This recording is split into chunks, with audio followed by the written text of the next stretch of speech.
नमस्कार, Jharkhand news fast live में आप सभी दर्शकों का स्वागत है। आज देखते हैं आज का विषय समाचार।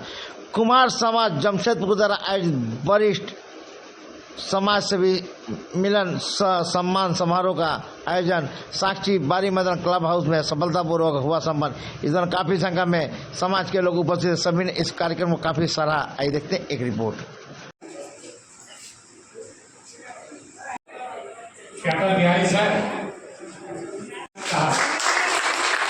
साथ करने का मौका मुझे तो अटल बिहारी साहब सामने दिखेगा।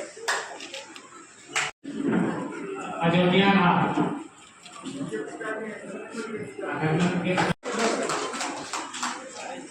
श्री सुदर्शन प्रसाद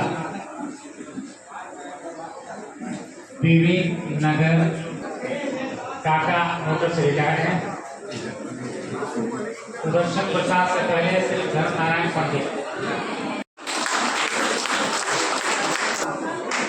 इसके बाद तैयार है श्री तिलक नगर हैदराबाद। सामने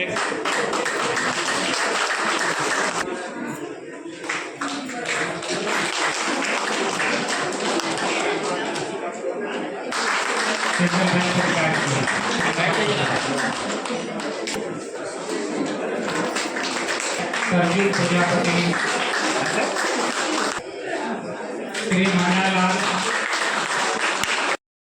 उनके अथक प्रयास और मेहनत की तैयार रहेंगे श्री राम बच्चन प्रसाद, सामने देखा। गमरिया से तैयार रहेंगे साजों का से सहारे हैं Shri Kedar Prajapati. Jharkhand news fast live में आप सभी दर्शकों का स्वागत है। आइए देखते हैं आज के विषय समाचार। आज प्रजापति समाज के वरिष्ठ जनों का सम्मान समारोह कार्यक्रम चलते हैं। आइए बात करते हैं उनके संरक्षकों से कि क्या कार्यक्रम है, क्या हो रहा है आज यहाँ। मैं प्रमोद पंडित आज के मुख्य समारोह का अध्यक्षता कर रहा हूँ और ये समारोह वरिष्ठ लोगों जो हमारे प्रजापति समाज के हैं, काफ़ी अरसे से समाज की सेवा करते आ रहे हैं। आज उनके रिटायरमेंट के कोई 5 साल, कोई 10 साल, कोई 15 साल बीत चुके हैं, फिर भी समाज से जुड़े हुए हैं। उनको हम लोगों ने सोचा क्यों नहीं एक बार सम्मानित करके उन लोगों को बुलाया जाए। उसी दरमियान काफ़ी करीब 250 से अधिक लोगों की सूची हम लोगों ने बनाई। हमारे कार्यकर्ता काफ़ी मेहनत किए इसके लिए और पूरे जमशेदपुर में से करीब 250 से ज़्यादा समाज सेवी हैं, उनको एकत्र करने का प्रयास किए हैं और वो सभी हमारे समाज में आए हुए हैं। मैं हमारी तरफ से मैं सबको शुभ आशीर्वाद देता हूँ, शुभ संवाद देता हूँ और धन्यवाद देता हूँ कि हम लोगों के बीच में आए। अपने से भी अपने छोटों के लिए भी कुछ सब दिशा निर्देश करेंगे। ये हमारी शुभ संभावनाएं हैं कि वो आए और अपने भी कुछ कहें ताकि आने वाले लोगों को दिशा और दशा साबित कर दें। वो क्या कहना चाहेंगे ऐसा कार्यक्रम जो प्रजापति समाज के द्वारा रखा गया है, आने वाली पीढ़ी को क्या मैसेज देना चाहते हैं? सर ऐसे हैं कि कुछ इसमें से हमारे समाज के जो बीच के लोग हैं उनका ये कहना था कि हम लोग आपस में मिलने के लिए लाचार हो जा रहे हैं, सबसे नहीं मिल पाते हैं। इसके लिए कुछ ऐसा एक ऑर्गेनाइजेशन का मतलब आयोजन किया जाए जिससे कि हम लोग कम से कम एक प्लेटफॉर्म पर हम आ सकें। संयोग से देखिए कि इस प्रोग्राम को जब ताना बाना बुना गया तो इग्गे दुग्गे जो हमारे समाज के जो वयोवृद्ध थे उनका कहना था कि सबसे तो मिलना जुलना हो नहीं पाता है, हम लोग फ़ोन पर ही कांटेक्ट करते थे बराबर।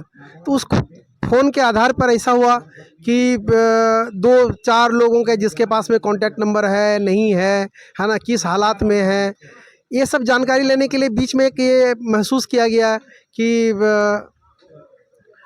आपस में क्यों नहीं हम लोग इस तरह का कार्यक्रम किया जाए। उसी के दरमियान में अब पहले तो ऐसा हुआ कि जो हमारे संगठन में जो मतलब वरिष्ठ हैं उन्हीं को जो सक्रिय रहे हैं उन्हीं का आयोजन किया जाए। बाद में फिर हम लोग इसको थोड़ा सा बृहत पैमाने पर ये किया गया कि जमशेदपुर में जितने भी लोग हैं हमारे समाज के लोग उनको हम लोग एक जगह लाएं। और इसी क्रम में आज हमारे इस निमंत्रण को स्वीकार करते हुए दिल्ली से और बोकारो से जो अलग अलग अन्य प्रांतों में रह रहे हैं वो लोग भी इस प्रोग्राम में शामिल हुए हैं क्योंकि क्या बोलते हैं सफलता की राज। आप युवा हैं, क्या पकड़िए, आप युवा हैं, क्या कहना चाहेंगे जी, एक्चुअल में आज जो कार्यक्रम हो रहा है, ये कार्यक्रम को ऑर्गेनाइज करने वाली टीम का एक छोटा सा हिस्सा हम हैं, एक छोटा सा कार्यकर्ता हैं और इस कार्यक्रम को आयोजन करके इतना आनंद मिल रहा है। अक्सर हमेशा ऐसा हुआ है कि हमारे बुजुर्ग, हमारे बड़े जो होते हैं, वो बच्चों के लिए बहुत सारा कुछ करते हैं, बचपन से उसको पढ़ाई लिखाई करवाना, सब कुछ करवाना, और आज जब अपने को मौका मिला है उन लोगों के सम्मान का काम, तो ये दिल से बहुत अच्छा लग रहा है। और आज के डेट में एक बहुत बड़ा गैप बनते जा रहा है, युवा बुजुर्ग का नहीं सुन रहे, बुजुर्ग की भावना को बच्चे नहीं समझ रहे हैं। जब ये प्लेटफॉर्म पर उनको सम्मान दिया जा रहा है और हमारे जैसे लोग यहाँ पर इसको ऑर्गेनाइज कर रहे हैं, तो कहीं ना कहीं ये सारा मैसेज सभी युवाओं में भी जा रहा है, सभी फैमिली में भी जा रहा है कि एक दूसरे के सम्मान का रिस्पेक्ट करना चाहिए, उनके सोच का रिस्पेक्ट करना चाहिए। तो उनके अनुभव से जो अपने को लाभ मिलेगा, उससे हम और अच्छे तरीके से आगे बढ़ जाएंगे, न कि नवीनता के चक्कर में उन लोगों को भूलते जाने से। तो इस चीज़ का कार्यक्रम, मतलब इस मंडली में शामिल होने का हमको सौभाग्य प्राप्त हुआ, इसके लिए मैं बहुत अभिभूत हूँ। मेरा नाम प्रवीण कुमार है, मैं टेलको में रहता हूँ और अपने सहयोगी बंधु का एक कार्यकर्ता हूँ। तो मैं आपका आभार व्यक्त करता हूँ कि आपने कीमती समय को यहाँ दिया। और ये जो कार्यक्रम वरिष्ठ नागरिक सम्मान समारोह है, हमारे पूर्व सहयोगी बंधु के अध्यक्ष लोग की मंडली ही कर रही है, जिसका वर्तमान अध्यक्ष मैं हूँ। राजकुमार प्रसाद मेरा नाम हुआ, पेशे से मैं टाटा स्टील में नौकरी करता हूँ। तो आज बुजुर्गों, वरिष्ठ लोग इन लोग जो ऑर्गेनाइज किए, बहुत अच्छा लगा। और विधानसभा के तो नज़दीक में 13 तारीख को हम लोग का जमशेदपुर में चुनाव है, इसमें हम लोग को बहुत बढ़ चढ़ के हिस्सेदारी मिलना चाहिए। ऑलरेडी अभी इंद्रदेव प्रसाद जी निर्दलीय के रूप में हमारे समाज से खड़े हुए हैं और कोई अदर पार्टी को टिकट नहीं दे पाया, देनी चाहिए।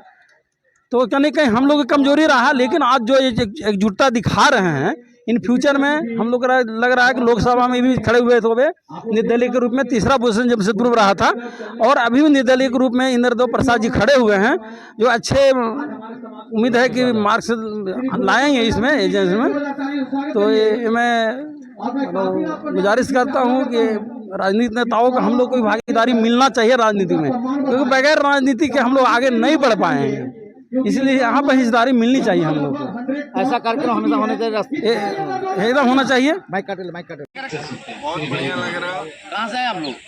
हम लोग कदमा, कांसीडी, सोनारी, आदितपुर, प्रजापति समाज के बैठे हुए हैं ना। प्रजापति समाज बुजुर्गों का सम्मान कर रहे हैं हम लोग, ठीक है। मैं इंद्रदेव प्रसाद, निर्दलीय प्रत्याशी के रूप में मैं पर्चा खरीदा था जमशेदपुर पश्चिम विधानसभा क्षेत्र से। कल शाम से, या यूँ कहिए कि कल रात से स्थिति और परिस्थिति एकदम बदल गई है। हम लोग और हमारा समाज शुरू से ही बीजेपी का समर्थक रहा है और पिछले 24 साल से बीजेपी को हम लोग वोट देते रहे हैं और बीजेपी के कैंडिडेट को जिताते रहे हैं। लेकिन इस बार बीजेपी ने हमारे समाज के साथ में, कुम्हारों के साथ में दगाबाजी की है, और दगाबाजी के कारण यह है कि हमारे किसी भी आदमी को उन्होंने एक टिकट के लायक नहीं समझा, जबकि हमारी जो जनसंख्या है कोई भी विधानसभा में 10,000 से ऊपर है। इसका मतलब ये हुआ कि यदि हम दूसरे पार्टी को दे दें तो जीतने और हारने वाले के बीच का अंतर 20,000 हो जाएगा। तो अब 20,000 के अंतर में तो किसी को भी जिताया और हराया जा सकता है।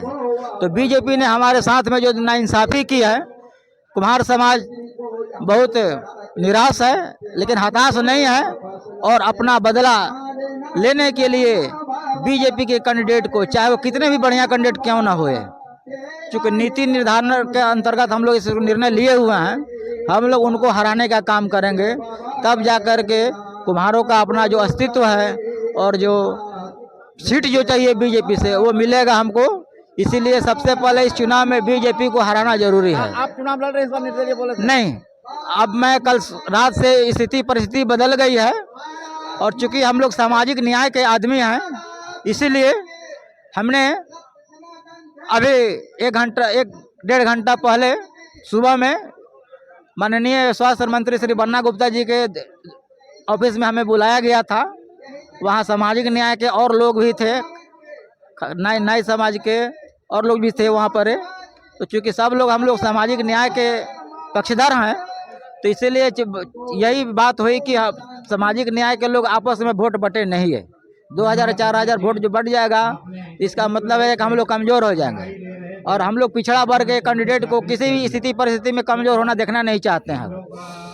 पिछड़ा वर्ग का जो हमारा हम और हमारा समाज जमशेदपुर पश्चिम से माननीय स्वास्थ्य मंत्री श्री बन्ना गुप्ता जी का समर्थन करेगा और उनके जिताने के लिए क्या जीते हुए हम लोग मान के चल रहे हैं। उनके सामने कोई टिकने वाला नहीं है। पूरा परिचय बताएं। मैं इंद्रदेव प्रसाद, लोकसभा चुनाव 24 में मैं तीसरा नंबर प्राप्त था, स्थानीय पूर्व प्रत्याशी।